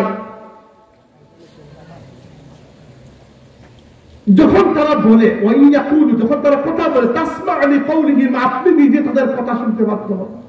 এত মিঠা কথাবার্তা যখন তারা বলে তাসমা লিকাউলিহিম, রাসূল আপনি তাদের কথা শুনেন, কাআন্নাহুম খুশুবুম মুসান্নাদা, অথচ এরা হচ্ছে যে ঠেস দেওয়া কাঠের টুকরার মতো। আল্লাহ বলছেন এখানে যে এদের কথার মধ্যে ভেতরে কোনো সার নাই, এমনিতে মিঠা আছে কথা। আল্লাহ তার রাসূলকে সবই শিখিয়ে তারবিয়ত দিয়ে দিচ্ছেন। আসলে মূলত রাসূলের মাধ্যমে এখানে আমাদেরকে দিচ্ছেন যে দেখেন, ফুলতলি সাহেব রাহমাতুল্লাহ একটা কথা প্রায় বলতেন যে আমাদের নবী সাল্লাল্লাহু আলাইহি ওয়াসাল্লামকে আল্লাহ এত পরীক্ষা নিয়েছেন, অন্য কোনো নবীকে এতটা পরীক্ষা দেন নাই। অন্য নবীর উম্মতের মধ্যে দুই শ্রেণী ছিল, হয় মুমিন নাইলে কাফির। বুঝাই যাচ্ছে কে মুমিন কে কাফির। আমাদের নবীর উম্মতের মধ্যে মাঝখান থেকে 3 নম্বর শ্রেণী বের হয়ে গেল মুনাফিক। এবং মুনাফিকও তারা যাদের ব্যাপারে আল্লাহ বলছেন হে নবী এরা সামনে আসলে আপনি একবার চাইবেন, বহুত বড় আল্লাহওয়ালা মনে হয়। এরা কথা বললে আপনি একবার শুনবেন, কাআন্নাহুম খুশুবুম মুসান্নাদা, কিন্তু এরা হচ্ছে একবার শুষ্ক কাঠের মতো, মানে দেখতেই শুধু আছে, ভেতরটা একদম ফাঁকা। এরপরে বলেছেন আল্লাহ রাব্বুল আলামিন ইয়াহসাবুনা কুল্লা সাইহাতিন আলাইহিম হুমুল আদুউ ফাহজারহুম, ইয়াহসাবুনা কুল্লা সাইহাতিন আলাইহিম। এই মুনাফিকদের আসল অবস্থা হচ্ছে একটু সুরগুল শুনলেই এদের কান খারাপ হয়ে যায়, সম্ভবত আমাদের ব্যাপারে কে সম্ভবত খবর ফাঁস করে দিচ্ছে। দেখেন এখানে আল্লাহ রাব্বুল আলামিন আসলে মুসলমানদের সামাজিক জীবন সম্পর্কে একটু বুঝাচ্ছেন। সমাজে সেই ব্যক্তির মনেই পুলিশ পুলিশ থাকবে যে ব্যক্তি অলরেডি চুরি করেছে। সব সময় এই বিষয়টা হবে। আমার ভেতরে যদি কোনো দুর্বলতা না থাকে, আর আমি যদি দেখি আপনারা 3 জন এখানে দাঁড়িয়ে কথা বলছেন, আমার এখানে ফোকাসই যাবে না, বলেন না আমার কি। কিন্তু আমার যদি মনের মধ্যে থাকে যে আমি তো ওয়াজ করেছি কিন্তু নামাজ তো পড়ি নাই, এরা মনে হয় দেখেছি আমার নামাজের সময় আমি বসে বসে মোবাইল টিপাইতেছিলাম, এখন 3 জন যদি কথা বলে আমার মনের মধ্যে আল্লাহ আল্লাহ সুবহানাল্লাহ শুরু হয়ে যাবে, এরা মনে হয় আমার ব্যাপারে ফাঁস করে দিচ্ছে। তা আল্লাহ এটাই বলেছেন যে আপনি দেখবেন যে কোনো কথাবার্তা হলে এদের কান খারাপ হয়ে যায়, মনে হয় কি আমাদের ব্যাপারে গিয়ে কথা ফাঁস করে দিচ্ছে। এরপরে বলেছেন যে হুমুল আদুউ ফাহজারহুম, হে রাসূল এরা হচ্ছে আপনার শত্রু, আপনার উম্মতের শত্রু, ফাহজারহুম এদেরকে ত্যাগ করুন। কাতালাহুমুল্লাহ, আল্লাহ নিজেই এদেরকে হত্যা করবেন। মানে এখানে আল্লাহ দেখে বদুয়া দিচ্ছেন, আল্লাহ ইউফাকুন, তারা সত্য থেকে কিভাবে নিজের মুখটাকে এত ফিরিয়ে দিল। আল্লাহ রাব্বুল আলামিন বলছেন যে এরা সত্য থেকে তাদের মুখটা এমন ভাবে ফিরিয়ে নিয়েছে যে আল্লাহ এদের উপর বদুয়া করছেন, কাতালাহুমুল্লাহ, আল্লাহ এদেরকে ধ্বংস করে ফেলেন। এরপরে বলা হয়েছে আল্লাহ রাব্বুল আলামিন সেই প্রসঙ্গ এনেছেন যে উবাইদা ইবনে সামিত রাদিয়াল্লাহু আনহু আব্দুল্লাহ ইবনে উবাইকে বলেছিলেন, হে আব্দুল্লাহ ইবনে উবাই, আমার মনে হচ্ছে তুমি মিথ্যা কথা বলেছো, তুমি কি রাসূলের কাছে যাও, গিয়ে তোমার কথাকে স্বীকার করো, স্বীকার করলে রাসূল তোমার জন্য আল্লাহর কাছে সুপারিশ করবেন। সে তো স্বীকার করে নাই। আল্লাহ এখানে এই বলছেন ওয়া ইযা কিলা লাহুম, যখন তাদেরকে বলা হয় তাআলাউ আসো, ইস্তাগফির লাকুম রাসূলুল্লাহ, আল্লাহর রাসূল তোমাদের জন্য আল্লাহর কাছে ইস্তিগফার করবেন, তোমাদেরকে maaf করিয়ে দেবেন, লাউউ রুউসাহুম, তখন তারা মাথা নেড়ে আপত্তি জানায় যে রাসূলের কাছে যাওয়া না। মুনাফিকদের সবচেয়ে বড় ভয় হচ্ছে রাসূলের কাছে যাওয়া। আল্লাহ কোরআন শরীফে বলেছেন যে ওয়া মিনান নাসি মান ইয়াকুলু আমান্না বিল্লাহি ওয়া বিল ইয়াউমিল আখির ওয়া মা হুম বিমুমিনিন, কিছু মানুষ আছে যারা আল্লাহর প্রতি ঈমান আনে, আখিরাতের প্রতিও ঈমান আনে, কিন্তু এরা মুমিন নয়। কেন? রাসূলকে মানতে অস্বীকৃতি জানায়, আর কিছু না। মনে রাখবেন মুনাফিক আব্দুল্লাহ ইবনে উবাই রাসূলুল্লাহকে কোনো অস্বীকার করে নাই, অস্বীকার কখনো করে নাই। মাঝে মধ্যে রাসূলের কথা মানতে তার সমস্যা হতো, বাস মাঝে মধ্যে রাসূলের কথা মানতে অস্বীকৃতি জানাতো। আল্লাহ পাক এখানেই তাকে মুনাফিক ডিক্লেয়ার করে দিয়েছেন। আপনারা দেখেন ইসলামের ইতিহাসে যে একটা ফিরকার ব্যাপারে, 2টা ফিরকার ব্যাপারে পুরো উম্মত একমত যে এরা কাফির, 2টা বাতিল ফিরকার ব্যাপারে পুরো উম্মত একমত, ঐক্যমত, উম্মতে ইজমা, এরা কাফির। একটা হচ্ছে কাদিয়ানি, একটা হচ্ছে নুসাইরিয়া। নুসাইরিয়া চিনবেন না, ইয়াতে সিরিয়া কিছু শিয়া আছে, এরা আলী রাদিয়াল্লাহু আনহুকে আল্লাহ বলে করে। বাশার আল আসাদের নাম শুনেছেন? সিরিয়ার প্রেসিডেন্ট বাশার আল আসাদ, এই এরা হচ্ছে নুসাইরিয়া। তো আর কাদিয়ানিতে দেখো চিনেন আমাদের ভারতীয় উপমহাদেশ। আপনারা বিশ্বাস করতে পারেন যে কাদিয়ানিরা কিন্তু কখনো রাসূলুল্লাহ সাল্লাল্লাহু আলাইহি ওয়াসাল্লামকে অস্বীকার করে নাই। কাদিয়ানিরা সেই কালিমা তাইয়্যিবা পাঠ করে যেটা আমরাও করি, লা ইলাহা ইল্লাল্লাহু মুহাম্মাদুর রাসূলুল্লাহ। তাহলে কাফির কি জন্য? কারণ তারা আল্লাহর রাসূলের শুধুমাত্র একটা সিফতকে অস্বীকার করেছে, সেটা হচ্ছে খাতামান নবিয়্যিন। বুঝতে পেরেছেন আল্লাহ তার রাসূলকে কোন জায়গায় মর্যাদা দিয়েছেন, যে আল্লাহর রাসূলের একটা গুণ অস্বীকার করার কারণে এরা কাফির হয়ে গেছে। এবং এদের ব্যাপারে পুরো উম্মতের ঐক্যমত। কোন একটা দল মাসলাক পাবেন না যারা কাদিয়ানীদেরকে মুসলমান মনে করে, সবাই কাফির মনে করে, কোনো সন্দেহ ছাড়া। কিন্তু কি জন্য? আমি নিজে জার্মানিতে কাদিয়ানীদের ইবাদতখানা দেখেছি, আমি নিজে বাইরে থেকে দেখেছি। কিন্তু ওই ইবাদতখানার বাইরে, আমরা তো মসজিদ বলি না ওদেরকে, আমরা আমাদের ইবাদতখানা হচ্ছে মসজিদ, তাদেরটাকে আমরা ইবাদত ঘর বলি, বা তারা বলে বাইতুল হামদ। আচ্ছা, বাইতুল হামদি বললাম, ওই বাইতুল হামদ যেটা, ওই বাইতুল হামদের বাইরে ওই কালিমাটা ইবা লেখা, যে কালিমাটা ইবা আমরা পাঠ করি। তো আমার সাথে আমার ফ্যামিলি ছিলেন, আমি তাকে বললাম, দেখো তো ওই কালিমা সেম কালিমা না? হ্যাঁ। আমি বললাম, তাহলে বলো যে একই কালিমা পাঠ করে আমরা মুমিনেরা কাফির হয় কি জন্য? কি বলতে পারেন না? কারণ আমি তাকে বলেছি এর কারণ হচ্ছে তার আল্লাহর রাসূলের 10টা সিফত বা 9টা উদাহরণ দিচ্ছি, 100টা সিফতের মধ্যে 99টা হয়তো স্বীকার করেছে, একটা স্বীকার করে নাই। আর আল্লাহ তার রাসূলকে ইসলাম এবং দ্বীন এবং শরীয়তের মধ্যে এই পজিশন দিয়েছেন, রাসূলুল্লাহর একটা কথাকে অস্বীকার করলে কিন্তু কাফির হয়ে যাবে। তারা শুধুমাত্র খাতামান নবিয়্যিন স্বীকার করে নাই, এজন্য এরা কাফির হয়ে গেছে। তো আল্লাহ রাব্বুল আলামিন এখানে আমাদেরকে কি বলছেন, যে ওয়াইযা কিলা লাহুম তাআলাউ ইস্তাগফির লাকুম রাসূলুল্লাহ, যখন এই মুনাফিকদেরকে বলা হয় আসো তোমরা রাসূলুল্লাহ তোমাদের জন্য আল্লাহর কাছে ইস্তিগফার করবেন, লাওয়াউ রুউসাহুম, তারা মাথা নেড়ে অস্বীকৃতি জানায়। ওয়া রাআইতাহুম ইয়াসুদ্দুনা ওয়া হুম মুস্তাকবিরুন, এবং হে রাসূল আপনি দেখবেন এদেরকে, মুনাফিকদেরকে, যখন আপনার কাছে আসার কথা বলা হয়েছে এরা অহংকার করে মাথা নেড়ে অন্যদিকে ফিরে যাবে। মুনাফিকরা বাকি সব জায়গায় যেতে চায়, রাসূলুল্লাহর কাছে যেতে চায় না। সব এটা মনে রাখবেন, মুমিন আর মুনাফিকের পার্থক্য আল্লাহ দিয়ে নয়, আখিরাত দিয়ে নয়, রাসূলুল্লাহ সাল্লাল্লাহু আলাইহি ওয়াসাল্লামের ব্যাপারে। এবং আব্দুল্লাহ ইবনে উবাই সহ সমস্ত মুনাফিকদের মূল প্রবলেমটা কি ছিল জানেন? তারা আল্লাহর রাসূলের কথায় জুমার নামাজে আসতে রাজি, শুধু ফজরে আসতে রাজি নয়। ফজরটা একটু কঠিন। কেউ কেউ ফজরে আসতে রাজি, শুধু জিহাদে যেতে রাজি নয়। মানে ইসলাম তারা মিঠা মিঠা চায় শুধুমাত্র, যখন মুসলমানদের উপর আঘাত আসে তখন এরা আবার নিজেদেরকে ফিরিয়ে নেয়। এই শ্রেণীর কিছু মানুষ আজকের যুগে পাবেন। তবে মুনাফিকের ব্যাপারে একটা কথা মনে রাখবেন, মুনাফিকদের মধ্যে সবাই সমান নয়। আকীদাগত মুনাফিক আর আমলগত মুনাফিকের মধ্যে বেশ কম আছে। আকীদাগত মুনাফিক কারা? যারা ইসলামের ক্ষতি করার জন্য নামকা বাস্তে ইসলাম কবুল করে, যেমন আব্দুল্লাহ ইবনে উবাই। এদের ব্যাপারে আল্লাহ বলেছেন ইন্নাল মুনাফিকিনা ফি দারকিল আসফালি মিনান নার, মুনাফিকরা জাহান্নামের সবচেয়ে নিকৃষ্ট জায়গায়। আর আমলগতভাবে কিছু মুনাফিক আছে, তাদের ঈমান আছে, আমলগতভাবে এমন কিছু খাসলত আছে যে কারণে মুনাফিক। এরা এত বড় অপরাধী নয় যে জাহান্নামের তলে চলে যাবে, এরা মোটামুটি একটা লেভেলের জাহান্নামে থাকবে। এদের সিফত কি?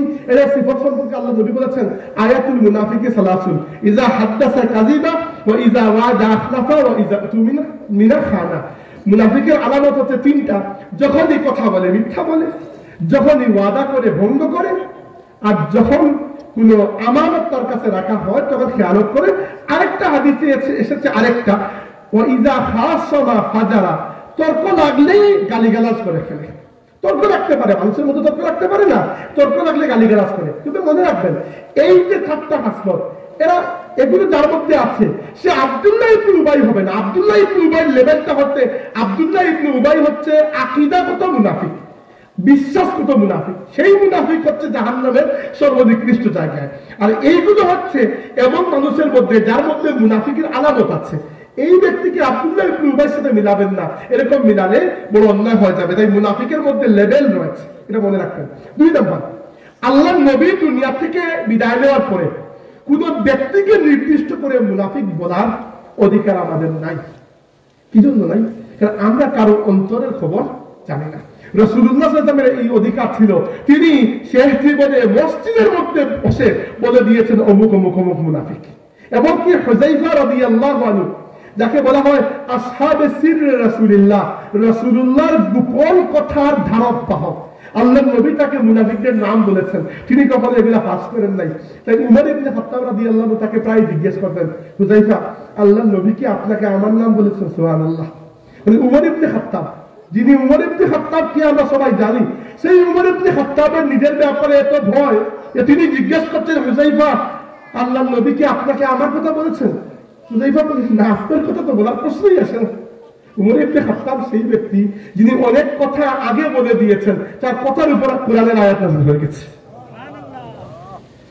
উমর রাদিয়াল্লাহু আনহু নিজে বলেছেন যে 4টা জায়গায় আমার রব, 4টা জায়গায় আমি আমার আল্লাহর কথার সাথে একমত হয়ে গেছি, অথচ আল্লাহ উমরের কথার সাথে একমত হয়েছেন। আর উমর বিনয় দেখিয়ে বলেছেন আল্লাহর সাথে নয়, আমি আল্লাহর সাথে একমত হয়ে গেছি। বিনয় দেখিয়ে বলেছেন। কোন 4টা? একটা হচ্ছে আমি বলেছিলাম, উমর বলছেন, আমি বলেছিলাম ইয়া রাসূলুল্লাহ, বদরের যুদ্ধের বন্দী যারা, এদেরকে হত্যা করা হোক, মুক্তি দেওয়ার দরকার নাই। আল্লাহর নবী জরিমানা নিয়ে মুক্তি দিয়েছেন, কিন্তু আল্লাহ আয়াত নাযিল করেছেন যে এদেরকে হত্যা করা উচিত ছিল। 2 নম্বর, আমি বলেছি ইয়া রাসূলুল্লাহ, আপনার স্ত্রীদের জন্য পর্দার ব্যবস্থা করেন, আল্লাহ এরপরে পর্দার আয়াত নাযিল করেছেন। আমি বলেছি, উমর ইবনে খাত্তাব নিজে বলেছেন ইয়া রাসূলুল্লাহ, মুনাফিকদের জানাজায় আপনি শরীক হবেন না, আল্লাহ আয়াত নাযিল করেছেন মুনাফিকদের জানাজায় আল্লাহ নবী যেন শরীক না হন। এইভাবে কিছু কথা আছে যেগুলো উমর ইবনে খাত্তাব রাদিয়াল্লাহু আনহু তায়াম্মুমের ব্যাপারে উমর ইবনে খাত্তাব আগে বলে দিয়েছেন, আল্লাহ রাব্বুল আলামিন কোরআনের আয়াত নাযিল করেছেন। তো সেই উমর ইবনে খাত্তাব রাদিয়াল্লাহু আনহু নিজের ব্যাপারে এত টেনশন যে তিনি নিজে জিজ্ঞেস করতেন হুযায়ফা রাদিয়াল্লাহু আনহুকে যে ভাই হুযায়ফা, আল্লাহ রাব্বুল আলামিন আল্লাহ নবী কি আমার ব্যাপারে মুনাফিক বলেছেন? হুযায়ফা বলতেন, না, আপনার ব্যাপারে আল্লাহ নবী এরকম কোনো কথাই বলেন নাই। তো যাই হোক, মুনাফিকদের এই আলামতের ব্যাপারে মনে রাখবেন এই কথা, আজকের যুগে আমরা কাউকে কাফির বলতে পারবো যদি সে সরাসরি কুফরি করে, কিন্তু মুনাফিক বলতে পারবো না। কারণ কি? কুফরি মুখ দিয়ে হয়, নিফাক অন্তর দিয়ে হয়, আর অন্তরের খবর আল্লাহ এবং আল্লাহর রাসূল ছাড়া নিশ্চিতভাবে কেউ বলতে পারবে না। হ্যাঁ, আপনি বলতে পারবেন এই মানুষটার মধ্যে মুনাফিকি স্বভাব আছে, কিন্তু ডিরেক্ট তুমি মুনাফিক এই কথা বলতে পারবেন না। হ্যাঁ, কাফির বলতে পারবেন।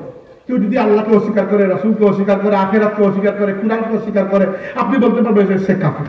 কাফির বলা যাবে, কিন্তু মুনাফিক বলা যাবে না। কি জন্য? কারণ হচ্ছে আপনি তার অন্তরের পুরো খবর জানেন না। আপনি সর্বোচ্চ এটা বলতে পারবেন এর মধ্যে নিফাক বা মুনাফিকের আলামত রয়েছে, এতটুকুই। আচ্ছা, তো আল্লাহ রাব্বুল আলামিন বলেছেন যে হে রাসূল, আপনি দেখবেন যখন তাদেরকে আপনার কাছে আসার কথা বলা হয়, তারা মাথা নেড়ে অস্বীকৃতি জানায় এবং ইস্তিকবার করে, তারা কিবির অহংকার করে আপনার থেকে দূরে সরিয়ে যায়। এবং এরপর আল্লাহ রায় দিচ্ছেন, বলেছেন সাওয়াউন আলাইহিম আস্তাগফিরতু লাহুম আম লাম তাস্তাগফির লাহুম লান ইয়াগফিরাল্লাহু লাহুম। হে রাসূল, এখন থেকে আমি আল্লাহর নির্দেশ হচ্ছে আপনি এদের জন্য ইস্তিগফার করুন আল্লাহর কাছে, কিংবা না করুন, লান ইয়াগফিরাল্লাহু লাহুম, আল্লাহ কোনো অবস্থাতেই এদেরকে মাফ করে দেবেন না। এই যে মুনাফিক যারা, এদের ব্যাপারে এর আগ পর্যন্ত আপনি ইস্তেগফার করলে ভিন্ন কথা ছিল, কিন্তু এখন আপনি এদের জন্য আল্লাহর কাছে ইস্তেগফার করুন কিংবা না করুন, আল্লাহ কখনো এদেরকে ক্ষমা করে দেবেন না। এরপর আল্লাহ বলেছেন ইন্নাল্লাহা লা ইয়াহদিল কওমাল ফাসিকিন, এই ফাসিকদেরকে জবরদস্তি আল্লাহ হেদায়েত দেন না। এরপর আল্লাহ আব্দুল্লাহ ইবনে উবাইর কথাকে কোট করেছেন। আল্লাহ বলেছেন হুমুল্লাযীনা ইয়াকুলুনা লা তুনফিকু আলা মান ইনদা রাসূলিল্লাহি হাত্তা ইয়ানফাদু। আমাদের সময় বেশি নেই, আর 10 মিনিট আছে, এরপর চলে আসবেন, 10 মিনিটের মধ্যে শেষ করবো ইনশাআল্লাহ। আমার 2 আয়াত মতো বাকি আছে। বলা হয়েছে যে হুমুল্লাযীনা ইয়াকুলুন, এরা সেই সকল মানুষ যারা বলে। কারা বলেছিল? আব্দুল্লাহ ইবনে উবাই এবং কমজোর ইমানদার তার সাথে যারা ছিল, এরা কি বলেছে? লা তুনফিকু আলা মান ইনদা রাসূলিল্লাহি হাত্তা ইয়ানফাদু। নাউযুবিল্লাহ। সে বলেছে, শুনো, রাসূলুল্লাহর আশেপাশে যারা আছে, মানে মক্কার মুহাজির, এদের জন্য তোমরা কোনো পয়সা ব্যয় করবে না। হে মদিনার মানুষ, তোমরা যদি পয়সা ব্যয় না করো তাহলে তারা গরিবের কারণে এমনিতেই সরে পড়বে ইসলাম থেকে। নাউযুবিল্লাহ। অর্থাৎ আব্দুল্লাহ ইবনে উবাই সে কিছু তার সঙ্গবান্ধবদেরকে বুঝাচ্ছে যে মক্কার সাহাবীদের জন্য নাকি পয়সা খরচ না করলে এরা এমনিতেই নাকি সরে পড়বে। অথচ সে জানে না যে মক্কার যে সাহাবীরা তারা ইসলামের জন্য যে ত্যাগ এবং কুরবানি দিয়ে এসেছেন, এই ত্যাগ এবং কুরবানি আব্দুল্লাহ ইবনে উবাই চোখে হতে দেখে নাই। মক্কায় কারা ছিলেন? বিলাল রাদিয়াল্লাহু আনহু, মক্কায় ছিলেন খাব্বাব ইবনে আরাফ রাদিয়াল্লাহু আনহু, মক্কায় ছিলেন আম্মার ইবনে ইয়াসির রাদিয়াল্লাহু আনহু, মক্কায় ছিলেন সুমাইয়া রাদিয়াল্লাহু আনহা এবং তার স্বামী ইয়াসির রাদিয়াল্লাহু আনহু, মক্কায় ছিলেন আব্দুল্লাহ ইবনে মাসউদ রাদিয়াল্লাহু আনহু, মক্কায় ছিলেন সুহাইব রুমি রাদিয়াল্লাহু আনহু। একবার মক্কার একজন খুব ধনী ব্যক্তি এবং সর্দার খালিদ ইবনে ওয়ালিদের বাবা ওয়ালিদ ইবনে মুগীরা, সে বলেছে, হে মুহাম্মদ সাল্লাল্লাহু আলাইহি ওয়াসাল্লাম, তোমার সাথে আমি বসবো, তোমার কথাও শুনবো, শুধু তুমি 3 জন মানুষকে গেট আউট করতে হবে। এরা হচ্ছে কম সমাজের কম মানুষ, আমি আর নাম বললাম না। এরা কারা? এরা হচ্ছে বিলাল, খাব্বাব এবং সুহাইব। এই তিনজনকে তুমি, আম্মার ইবনে ইয়াসির, এই চারজনকে গেট আউট করতে হবে, কারণ এরা হচ্ছে সমাজের কমজোর শ্রেণী আর আমরা হচ্ছে সর্দার, এদের সাথে আমরা বসবো না। আল্লাহ রাব্বুল আলামিন কুরআন শরীফের আয়াত নাযিল করে দিয়েছেন, বলেছেন যে হে রাসূল, যারা দিন-রাত আল্লাহর উদ্দেশ্যে হিদায়াত তালাশ করে, আল্লাহর সন্তুষ্টি তালাশ করে, আপনি অন্য কারো কথায় এদেরকে ত্যাগ করবেন না। এমনকি এরকমও হয়েছে যে এই যারা, এদেরকে বলা হতো ফুকারায়ে সাহাবা, সাহাবাদের মধ্যে ফকির যারা, চারজন খুব বিখ্যাত ছিলেন মক্কা শরীফে। মদিনা শরীফে আসার পরে আরো একজন যুক্ত হয়েছেন, মোট পাঁচজন নাম বলে দেয়। একজন হচ্ছে বিলাল রাদিয়াল্লাহু, একজন হচ্ছে খাব্বাব ইবনুল আরাব, একজন সুহাইব আর-রুমি, একজন আম্মার ইবনে ইয়াসির, একজন সালমান ফারসি। এই পাঁচজন। আচ্ছা, এই পাঁচজন যদি কোন সাহাবীকে কিছু বলে ফেলতেন আর ওই সাহাবী এসে আল্লাহ নবীকে বিচার দিতেন, আল্লাহ নবী বলতেন খবরদার এদের ব্যাপারে বিচার দিও না, এদের ব্যাপারে কোনো কথা বললে আল্লাহ বলে ফেলতেন। একবার এরা আবু বকর রাদিয়াল্লাহু আনহুকে কি একটা কথা বলে দিয়েছেন। আবু বকর এসে বলছেন, ইয়া রাসূলুল্লাহ, এরা আমাকে এই কথা বলে দিয়েছে। আল্লাহ নবী বলছেন, আবু বকর, এরা যখন বলেছেন চুপ করে যাও, কারণ এদের জন্য আল্লাহর মহব্বত বড় বেশি। এদের ব্যাপারে আল্লাহ কুরআনের আয়াত নাযিল করেছেন, ওয়া মিনান নাসি মান ইয়াশরি নাফসাহু বিতিগাআ মারদাতিল্লাহ ওয়াল্লাহু রাউফুম বিল ইবাদ। সুহাইব আর-রুমি রাদিয়াল্লাহু, রুমান দেশের মানুষ, তিনি আরবি নন, তিনি আরবি শিখেছেন পরে, কিন্তু তার সারা জীবনে আরবি একবারে ফ্লুয়েন্ট হয় না, তিনি রুমান প্রাণে আরবি কথা বলতেন। তো তিনি মক্কায় এসে প্রথমে তো দাস ছিলেন, দাস করে মুক্ত হয়েছেন, ব্যবসা বাণিজ্য করে প্রচুর টাকা পয়সা লাভ করেছেন। হিজরতের সময় মক্কার কাফিররা তাকে আটকে দিয়েছে যে বুড়া নিয়ে যেতে পারবে না, কারণ সারা জীবন মক্কা থেকে ধন সম্পত্তি কামিয়েছ, এখন তুমি মদিনা চলে যাবে, এটা হতে পারে না। তিনি বলেছেন, শুনো, আমাকে গ্রেফতার করে আটকিয়ে রেখে তো লাভ নাই, আমার সমস্ত সম্পত্তি তোমরা রেখে দাও আর এর বিনিময়ে আমাকে আমার নবীর কাছে যেতে দাও। তার সমস্ত সম্পত্তি, সারা জীবনের যা ইনকাম ছিল মক্কার কাফিররা রেখে দিয়েছে, একটা উট পর্যন্ত দেয় নাই, হেঁটে হেঁটে মক্কা শরীফ থেকে মদিনা শরীফে হিজরত করেছে। আসার পরে আল্লাহ নবী বলেছেন, সুহাইব, জীবনে তো অনেক ব্যবসা করেছো, কিন্তু এই আসার আগে যে লেনদেন করে আসলে এর থেকে দামি লেনদেন হতে পারে না। তিনি বললেন, ইয়া রাসূলুল্লাহ, কি জন্য? আল্লাহ রাসূল বললেন, শুনো, তুমি মদিনায় আসার আগে জিবরাইল চলে এসেছেন, আল্লাহ তোমার ব্যাপারে কুরআনে আয়াত নাযিল করেছেন। আল্লাহ বলেছেন, ওয়া মিনান নাসি মান ইয়াশরি নাফসাহু ইবতিগাআ মারদাতিল্লাহ। মানুষের মধ্যে এমন কিছু মানুষ আছে যারা আল্লাহর সন্তুষ্টির জন্য নিজের জীবনটাও ব্যয় করে দেয়, বিক্রি করে দেয়। আল্লাহু রাউফুম বিল ইবাদ, আর আল্লাহ তার এই সমস্ত বান্দাদের প্রতি বড়ই মেহেরবান। এরা হচ্ছেন ফুকারায়ে সাহাবা। তো আল্লাহ নবী সাল্লাল্লাহু আলাইহি ওয়াসাল্লামকে আল্লাহ বলছেন যে মুনাফিকরা বলছে কি, যে লা তুনফিকু আলা মান ইনদা রাসূলিল্লাহ, রাসূলুল্লাহ আশেপাশে যারা ঘুরঘুর করে মক্কার সাহাবী, এদের জন্য তোমরা কোনো সম্পদ ব্যয় করবে না। হাত্তা ইয়ানফাদু, দেখতে পরে এমনিতেই এরা সরে পড়েছে, নাউযুবিল্লাহ। এরা মনে করেছে মনে হয় মুহাজির সাহাবীদের ঈমান এত কমজোর। আল্লাহ বলেছেন, আল্লাহ জবাব দিচ্ছেন, ওয়ালিল্লাহি খাযাইনুস সামাওয়াতি ওয়াল আরদি ওয়ালাকিন্নাল মুনাফিকিনা লা ইয়াফকাহুন। আল্লাহ বলছেন যে আসমান জমিনের সমস্ত খাজানার মালিক হচ্ছে একমাত্র আল্লাহ, আর মুনাফিকরা এটা এখন অনুধাবন করতে পারে না।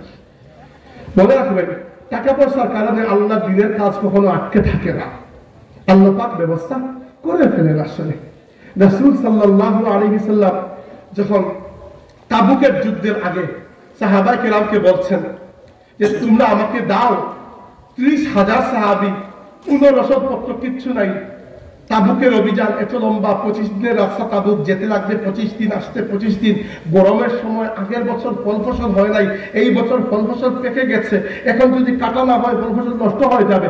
এই সময় আল্লাহ জিহাদের আদেশ দিয়ে দিয়েছেন। সাহাবা কেরাম যে যার সক্ষমতা অনুযায়ী দিয়েছেন। উসমান রাদিয়াল্লাহু আনহু 300 উট আর 1000 দিরহাম আল্লাহ নবী সাল্লাল্লাহু আলাইহি ওয়াসাল্লাম হাতে দিয়ে দিয়েছেন। আল্লাহ নবী বলেছেন যে উসমান আজকের পর থেকে যা কিছু করুক না কেন, উসমানকে জান্নাতে যাওয়া থেকে কেউ আটকাতে পারবে না। এক সাহাবী ছিলেন মদিনার, একবারে দরিদ্র সাহাবী। তিনি চিন্তা করেছেন, আমি কি দিব? সারাদিন রাত কাজ করে এই ইহুদির বাগানে মজুরি পেয়েছেন এক মুষ্টি খেজুর, আধা মুষ্টি খেয়ে নিজে আর আধা মুষ্টি এনে আল্লাহ নবীর হাতে দিয়ে দিয়েছেন। মুনাফিকরা টিটকারি করেছেন যে নবীর কি এই দিন আসতো যে তোমার আধা মুষ্টি খেজুর গ্রহণ করবেন? আল্লাহ নবী সাল্লাল্লাহু আলাইহি ওয়াসাল্লাম ওই খেজুরগুলো আলাদা করে রেখেছেন। যখন সবার ধন সম্পত্তি জমা হয়েছে, ওই খেজুরগুলোকে সব ধন সম্পত্তির উপরে আল্লাহ নবী ছিটিয়ে দিয়েছেন। বলেছেন, আমার এই দরিদ্র সাহাবীর দান খয়রাত সমস্ত দান খয়রাতের উপরে আল্লাহর কাছে প্রাধান্য পাবে। তো মুনাফিকদেরকে আল্লাহ কি বলছেন যে ওয়ালিল্লাহি খাযাইনুস সামাওয়াতি ওয়াল আরদি ওয়ালাকিন্নাল মুনাফিকিনা লা ইয়াফকাহুন। মুনাফিকরা বুঝে না দুনিয়া এবং আখিরাতের খাজানা আল্লাহর হাতে।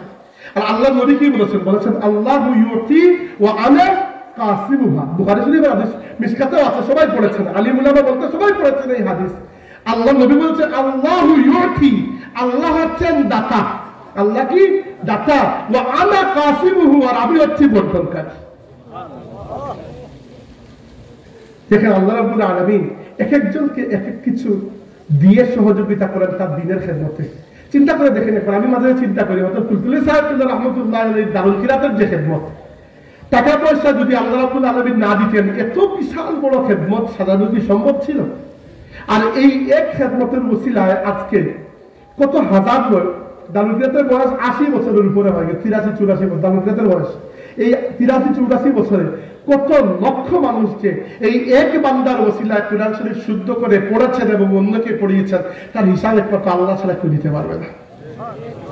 এই জন্য আল্লাহ রাব্বুল আলামিন ইমাম বুখারী রাহমাতুল্লাহি আলাইহি তিনি যে খুব ধনী ছিলেন, আল্লাহ রাব্বুল আলামিন তারা পারিবারিকভাবে স্বর্ণের ব্যবসায়ী ছিলেন। ইমাম আবু হানিফা রাহমাতুল্লাহি আলাইহি খুব ধনী ছিলেন, কাপড়ের ব্যবসায়ী ছিলেন।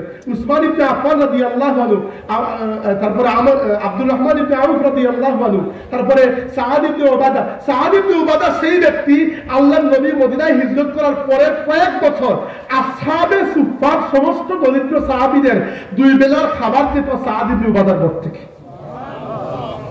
তো আল্লাহ যাকে খাজানা দেন সে শায়াত বলে শেষ করবো, আমি অসুস্থ আর ধীরে কুলাচ্ছে না, রুকু শেষ হয়ে যাবে বা ঘটনাও শেষ হয়ে যাবে। এরপর আয়াত আল্লাহ বলেছেন ইয়াকুলুনা লা ইরজানা ইলাল মাদিনাতি লা ইউখরিজান্নাল আ'আজ্জু মিনহাল আযাল। এক্সাক্ট আব্দুল্লাহ ইবনে উবাইর কথাকে আল্লাহ কোট করেছেন, বলেছেন ইয়াকুলুন, এই মুনাফিকরা বলে লা ইরজানা ইলাল মাদিনা, একবার যখন মদিনায় ফিরে যাই, একবার যদি আমরা মদিনায় ফিরে যাই, লা ইউখরিজান্নাল আ'আজ্জু মিনহাল আযাল, মদিনার যারা ইজ্জতদার আছে তারা মদিনার মধ্যে নিকৃষ্টদেরকে মদিনা থেকে বের করে দিবে, নাউযুবিল্লাহ। তারা নিকৃষ্ট বলতে আল্লাহর নবী এবং মক্কার সাহাবীদেরকে বুঝিয়েছে। তো আল্লাহ এখানে কোট করছে, তারা কি বলছে লা ইরজানা ইলাল মাদিনা, একবার ফিরে যেতে দেও মদিনায়, দেখো কি করি, কি করবো আমরা, আমরা যারা ইজ্জতদার আছি তারা বেইজ্জতদেরকে মদিনা থেকে তাড়িয়ে দেবে। আল্লাহ কি জবাব দিচ্ছে? আল্লাহ বলেছেন ওয়ালিল্লাহিল ইজ্জাতু ওয়া লিরাসূলিহি ওয়া লিল মুমিনিন, সমস্ত ইজ্জতের মালিক হচ্ছেন আল্লাহ রাব্বুল আলামিন, আর ইজ্জত হচ্ছে আল্লাহর রাসূলের, আর ইজ্জত হচ্ছে মুমিনদের। ওয়ালাকিন্নাল মুনাফিকিনা লা ইয়ালামুন, আর মুনাফিকরা কখনোই সেটা জানে না। মুনাফিকরা জানে না সমস্ত ইজ্জতের মালিক আল্লাহ রাব্বুল আলামিন। তুইজ্জু মান তাশাউ ওয়া তুযিল্লু মান তাশা, আল্লাহ যাকে ইচ্ছা ইজ্জত দেন, যাকে ইচ্ছা বেইজ্জত করে ফেলেন। আজকে দেখেন দুনিয়াতে, আমি একজন ইংরেজ লেখকরা রাসূল সাল্লাল্লাহু আলাইহি ওয়াসাল্লাম বা ইসলামের ব্যাপারে কিছু লেখলে আমি একটু খেয়াল করে পড়ি। ইংরেজ বলতে অমুসলিম বোঝাচ্ছি আর কি। তো পরে যখন দেখি যে এগুলো একেবারে আন্দাজি মিথ্যা বোগাস কথাবার্তা, তখন আর খেয়াল করি না। কিন্তু যদি দেখি না একজন জ্ঞানী মানুষ লিখেছে, একটু যদি একটু বিরোধিতাও করে, জ্ঞানী মানুষ লিখেছে, ঠিক আছে, কতক্ষণ আমি খেয়াল করে পড়ি। তো অনেক জ্ঞানীর লেখা আমি পড়েছি। এর মধ্যে রিসেন্টলি একজন অনেক বড় জ্ঞানী, একজন মহিলা লেখিকা, তিনি আমার নবীর উপর 3টা বই লিখেছেন। তার নাম হচ্ছে কেরল আর্মস্ট্রং। তাকে জিজ্ঞেস করা হয়েছিল যে আপনার জীবনের ইচ্ছা কি? তিনি বলতে আমার জীবনের একটাই ইচ্ছা হচ্ছে স্বপ্নে আমি আল্লাহ নবীর জিয়ারত লাভ করি। আচ্ছা, আমরা আশা করি যে তিনি আল্লাহ তাকে ইমানের দৌলত দান করেন। একজন মহিলা, খুবই জ্ঞানী, আমেরিকার একজন লেখক, তিনি আল্লাহ নবীর উপর 3টা বই এবং অসাধারণ বই লিখেছেন। একটা নাম হচ্ছে Mohammad the prophet of our time, Mohammad সাল্লাল্লাহু আলাইহি ওয়াসাল্লাম আমাদের যুগের নবী। তিনি সাবিত করেছেন এইটা যে আজকের যুগের জন্য আল্লাহ নবীর হেদায়েতগুলো কি পরিমাণ দরকার। তো একজন লেখক লিখেছিলেন যে আল্লাহর নবী সাল্লাল্লাহু আলাইহি ওয়াসাল্লাম যখন দুনিয়াতে আসেন, জন্ম নেন, এর মাত্র 4 বছর আগে মারা গিয়েছেন তৎকালীন বিশ্বের সবচেয়ে জনপ্রিয় নাম ডাকওয়ালা মানুষ। তিনি হচ্ছেন রোমান সম্রাট জাস্টিনিয়ান, যার নামে তৎকালীন যুগে সবাই এক নামে চিনত। আজকের যুগে যেরকম উদাহরণস্বরূপ আমেরিকার প্রেসিডেন্ট ট্রাম্পকে সবাই চিনে, পাগল হোক ভালো হোক সবাই চিনি আমরা। তো তৎকালীন যুগে সবাই চিনত রোমান সম্রাট জাস্টিনিয়ান। তো আল্লাহ নবী জন্মগ্রহণ করেছেন 570 খ্রিস্টাব্দে, আর 566 খ্রিস্টাব্দে জাস্টিনিয়ান মারা গেছে। তিনি বলেছেন এই হচ্ছে সেই যুগের অবস্থা। কিন্তু দেখো রোমান সম্রাট জাস্টিনিয়ান মৃত্যুবরণ করার পরে আজকের যুগে আমি যদি বলে না দিই রোমান সম্রাট জাস্টিনিয়ানের নামটাও দুনিয়ার মধ্যে কেউ জানে না। আর রোমান সম্রাট জাস্টিনিয়ান মৃত্যুবরণ করার পরে মাত্র 4 বছর পরে আরবের মরুভূমিতে মক্কা শহরে ইয়াতীম এক বাচ্চা জন্মগ্রহণ করেছেন, তার নাম মুহাম্মদ। আর এমন এক বাচ্চা জন্মগ্রহণ করেছেন যিনি জন্মগতভাবে ইয়াতীম, আর তিনি ইতিহাসের নদীর মূলকে একদিক থেকে ফিরিয়ে আরেক দিকে মিলিয়ে দিয়েছেন। আল্লাহ রাব্বুল আলামিন আসলে কাকে কোন অবস্থায় নিয়ে দুনিয়াতে সাবিত করেন, দুনিয়াতে কার ইজ্জতটা কোন সময় আল্লাহ দেন, এটা আসলে আল্লাহ ছাড়া কেউ জানে না। দেখেন আমার নবী সাল্লাল্লাহু আলাইহি ওয়াসাল্লাম মক্কা শরীফ এর ব্যাপারে যখন আল্লাহ নবী সাল্লাল্লাহু আলাইহি ওয়াসাল্লামের মনে হয়েছে যে মক্কায় ইসলামের দাওয়াত আর দিয়ে কোনো কাজ সম্ভব নয়, যদি আমার জন্য তুমি খুলে দাও, স্বপ্নে আল্লাহ তাকে একটা খেজুরের বাগানওয়ালা এরিয়া দেখিয়েছেন যে এখানে আপনার হিজরত হবে। আল্লাহ রাসূল চিন্তা করেছেন যে এরকম জায়গা পুরো আরব ভূমিতে দুইটাই আছে, একটা হচ্ছে খাইবার, এটা হচ্ছে ইয়ামান। স্বপ্নের মধ্যে মদিনার খেয়াল নবীর মনের মধ্যে আসে নাই, কিন্তু আল্লাহ মদিনাকে কবুল করে রেখেছিলেন। আল্লাহ মদিনাকে কবুল করে রেখেছিলেন। আপনার আজকে মনে হতে পারে যে আমার অবস্থার কি সমাজ, মনে রাখবেন সততার উপর থাকলে একসময় আল্লাহ রাব্বুল আলামিন আপনার ইজ্জতকে সমাজে বহাল দেখিয়ে দেবেন। দেখেন যারা সৎ পথে চলে, হক কথা বলে, আল্লাহ রাব্বুল আলামিন দুনিয়াতে এদের নামই বাকি রাখেন। রাসূল সাল্লাল্লাহু আলাইহি ওয়াসাল্লাম যখন মক্কার জমিনে আছেন, আপনি কল্পনা করতে পারবেন না আল্লাহর নবী থেকে বহুত বড় বড় সেলিব্রিটিরা মক্কার জমিনে ছিল। আবু লাহাব তো সেলিব্রিটি ছিল। আবু জাহেলের নামে মক্কার সব মানুষ তাকে আবুল হাকাম নামে এক নামে চিনত। আপনি কল্পনা করতে পারেন আল্লাহর নবীর 2 নম্বর পুত্র আব্দুল্লাহ রাদিয়াল্লাহু আনহু যখন ইন্তেকাল করেছেন, মক্কার বড় বড় নেতারা বলেছে কাদ গুতিরা মুহাম্মদের লেজ কেটে গেছে, মুহাম্মদ সাদা নির্বংশ হয়ে গেছেন। পুত্র সন্তান যেহেতু নাই, তার নাম জিন্দা রাখার কেউ থাকবে না। আজকে আবু জাহেল দুনিয়ার মধ্যে নিকৃষ্টতম ব্যক্তিতে পরিণত হয়েছে, তার নাম নেওয়ার কেউ নাই। অথচ এই ব্যক্তির পুত্র সন্তানও ছিল, হয়তো আবু জাহেলের পুত্র যিনি ইসলাম কবুল করেছেন ইকরিমা রাদিয়াল্লাহু আনহু, তার সন্তানরা এখনো জীবিত আছে। কিন্তু দুনিয়াতে যদি কেউ আবু জাহেলের বংশধর থাকে, লজ্জায় নিজেকে আবু জাহেলের বংশধর বলতে পারবে? আজকে বাংলাদেশের জমিনে ভারত পাকিস্তানে বসে কেউ গর্ব করে বলতে পারবে যে আমি মীর জাফরের আওলাদ হয়ে থাকলেও বলতে পারবে না, লজ্জায় বলতে পারবে না। আল্লাহর রাসূলের বিরুদ্ধাচরণকারীদের বংশকে এমন ভাবে মিটিয়ে দিয়েছেন যে সেই বংশের কেউ যদি বেঁচেও থাকে, লজ্জায় বলতে পারবে না যে আমি আল্লাহর নবীর দুশমন আবু জাহেল বা আবু লাহাবের বংশধর। আর আল্লাহর নবী সাল্লাল্লাহু আলাইহি ওয়াসাল্লামের বংশকে আল্লাহ সন্তান হিসাবে পুত্র সন্তানদেরকে আল্লাহ যুবক বয়স পর্যন্ত পৌঁছান নাই, কিন্তু কন্যা সন্তানের মাধ্যমে আল্লাহ তার নবীর বংশকে দুনিয়াতে জীবিত রেখেছেন। আর বংশ যদি বাই চান্স নাও না থাকে, আল্লাহ নবী সাল্লাল্লাহু আলাইহি ওয়াসাল্লামের জন্য নাম দেওয়ার ব্যবস্থা আল্লাহ এমন ভাবে রেখে দিয়েছেন।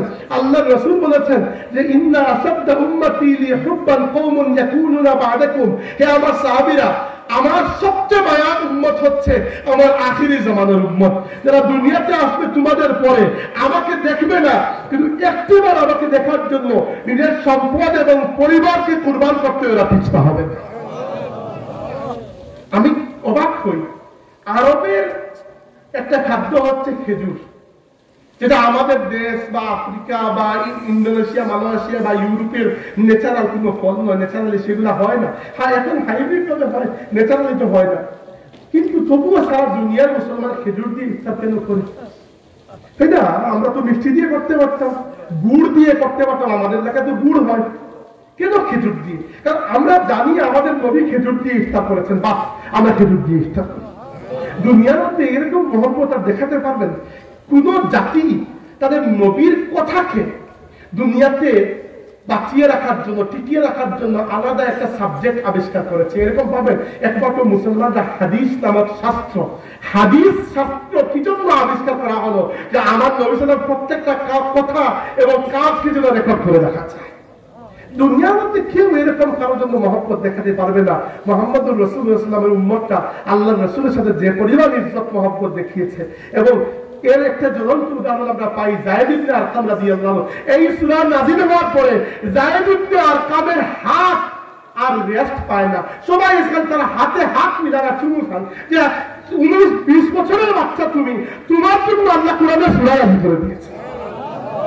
হতে পারত আল্লাহ তার নবীকে গোপনভাবে জানিয়ে দিতে পারতেন, হে নবী ঘোষণা করে দিন যায়েদ ইবনে আরকাম সত্য বলছে। আচ্ছা, আল্লাহ নবী তো নিজেই ভালো করে বুঝতে পারছেন কে সত্য বলেছে, কিন্তু আল্লাহ রাব্বুল আলামিন তার নবীকে দিয়ে বলেন নাই। আল্লাহ কিয়ামত পর্যন্তের জন্য যায়েদ ইবনে আরকামের সততার সুবুত দিয়ে দিয়েছেন।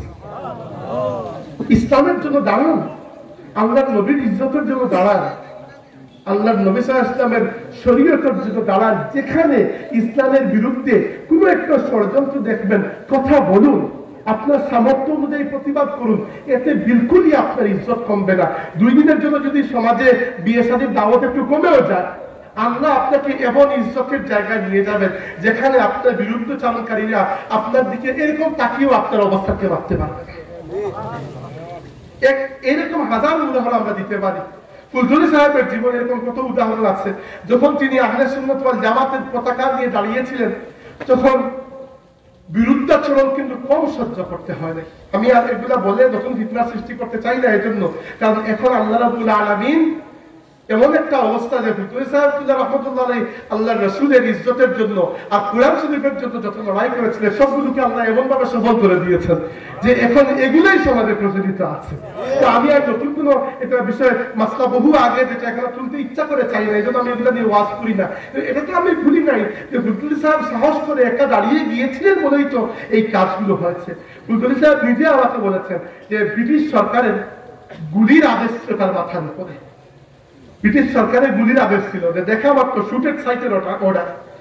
এমনও বিভিন্ন সমাবেশ হয়েছে আসামে এবং বাংলা এলাকায় ব্রিটিশ বিরোধী আন্দোলনের সময়, যেখানে ফুলঝুরি সাহেব বলেছেন যে আমি ছদ্মবেশেই গিয়েছি মাহফিল শেষ করেছি, বয়ান মানে বক্তৃতা শেষ করেছি দাঁড়িয়ে, এরপরে ছদ্মবেশে পুলিশ আমাকে খুঁজতেছে, আমি ছদ্মবেশে ওই সমাবেশ থেকে বের হয়ে নদীর সাথে অন্যদিকে পড়ে চলে গিয়েছেন।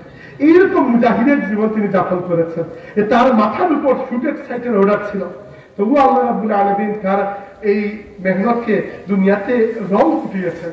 আমরা আরো দেখি ইমাম বুখারী রাহমাতুল্লাহ আলাইহির উপরে একজন মানুষ অপবাদ দিয়ে দিল, এই ইমাম বুখারী নাকি মুতাজিলা হয়ে গেছেন। আর তৎকালীন বাদশাহ, তৎকালীন সেই জায়গার গভর্নর তাদের কথায় এমন আকৃষ্ট হলো যে ইমাম বুখারী রাহমাতুল্লাহ আলাইহির বিরুদ্ধে সবাই একাট্টা হয়ে গেল। ইমাম বুখারী আল্লাহর কাছে দোয়া করেন, আল্লাহ তোমার জমিন যদি এত ছোট হয়ে যায়, আমি থাকতে চাই না, আমাকে উঠিয়ে দাও। দোয়াটি করেছেন রমজানের সময়, আর ঈদের রাতে তাকে আল্লাহ উঠিয়ে নিয়েছেন, ইন্তেকাল করেছেন। আজকে ইমাম বুখারীর বিরোধিতা কে করেছে আপনি ইতিহাসে এরকম খুঁজেও পাবেন না, না আমি নাই। আর ইমাম বুখারীর নাম আপনার হৃদয়ে জিন্দা আছে। একইভাবে ইমাম আবু হানিফা রাহমাতুল্লাহ আলাইহি এক গ্রুপ করেছিলেন, তিনি মুরজিয়া হয়ে গেছেন, বাতিল ফিরকা। আজকে ইমাম আবু হানিফার নাম জিন্দা আছে ইমামে আজম হিসাবে, বিরুদ্ধবাদীদের নাম জিন্দা নাই। মনে রাখবেন, যারা আল্লাহর নবীর সাথে ওয়াফাদারি করেছে, আল্লাহ তাবারাকা ওয়া তাআলা এদের নামকে দুনিয়াতে জিন্দা রেখেছেন। যেভাবে যায়েদ ইবনে আরকামের ব্যাপারে আল্লাহ রাব্বুল আলামিন সততার সাক্ষী দিয়েছেন, একইভাবে আমরা যদি আল্লাহর রাসূলের ইজ্জতের জন্য দাঁড়াই, আল্লাহ পাক এভাবে আমাদের প্রতি আল্লাহর ওয়াফাদারিকেও আল্লাহ রক্ষা করবেন। আর আল্লাহ রাব্বুল আলামিন দুনিয়া আখিরাতে আমাদেরকে ইজ্জতের মালিক বানাবেন। আল্লাহ আমাদের বসায় বসনাকে কবুল করুন। আকুলু কওলি হাযা ওয়া আস্তাগফিরুল্লাহ লি ওয়া লাকুম ওয়া লিসাইরিল মুসলিমিন ফাস্তাগফিরুহু ইন্নাহু হুয়াল গফুরুর রহিম। দুরূদ শরীফ পড়ুন। সাল্লাল্লাহু আলা সাইয়্যিদিনা ওয়া মাওলানা মুহাম্মদ ওয়া আলা আলিহি وعلى سيدنا ومولانا محمد وعلى آله وصحبه وسلم. اللهم آمين. الحمد لله رب العالمين والصلاة والسلام على سيد المرسلين وعلى آله وأصحابه أجمعين. ربنا تقبل منا إنك أنت السميع العليم وتب علينا يا مولانا إنك أنت التواب الرحيم. الله এত মানুষ এই মাহফিলে উপস্থিত হয়েছেন, বহুত দিলের মাঝে বহুত নেক হাজত আছে না। আল্লাহ হাজত গুলারে পূর্ণ করে দাও, আমরা বেমারি হলে শিফা দান করো, অভাবী অভাব দূর করে দাও। মৌলা বহুত মানুষ আছেন বিদেশের মাটিতে গিয়ে আটকে গেছেন, মৌলা আমরা খবর পাই বিদেশের জমিতে যারা আছেন হালাল রিজিকের দরজা খুলিয়া দাও। আল্লাহ আল্লাহ তোমার কাছে রিক্তা চাই, আর বহুত যুবক আছেন যারা এখন রিজিকের ব্যবস্থা হয়েছিল, আল্লাহ তুমি হালাল রিজিকের ব্যবস্থা করে দাও। আল্লাহ আমরা মাফ করে দাও, আমরা মুর্দেগানকে তুমি মাফ করে দাও। আল্লাহ আপনার মা বাবারে খাস করে মাফ করে দাও। আল্লাহ মুর্শিদ নামাজ বড় সাহেবকে যারা নেক হায়াত দান করো। হযরত ফুলতুলি সাহেবকে রাহমাতুল্লাহ আলাইহি আমার খেদমত থেকে কিয়ামত পর্যন্ত জারি রাখো। আল্লাহ এই মাদ্রাসা এই মাহফিলে তুমি কবুল আর মঞ্জুর ফরমাও। এই মাদ্রাসা এবং এই মাহফিলের খেদমতগার হযরত দুনিয়া আখিরাতে তুমি সাহায্য করো আল্লাহ আপনার ব্যবহারটা তুমি শিফা দান করো ইজ্জত আর শান্তি দে আল্লাহ তোমার গুলামি করার তৌফিক দান করো বিফদলে সুবহান রাব্বিক আল্লাহ খাস করে আমরা প্রবাসী আল্লাহকে আমরা ভিক্ষা চাই এরা সহযোগিতায় এই মাহফিলগুলো সুন্দর হয়েছে আল্লাহ তোমার বান্দা আপনার রিজিকের মধ্যে তুমি বরকত দাও না بفضل سبحان ربك رب العزة عما يصفون وسلام على المرسلين والحمد لله رب العالمين السلام عليكم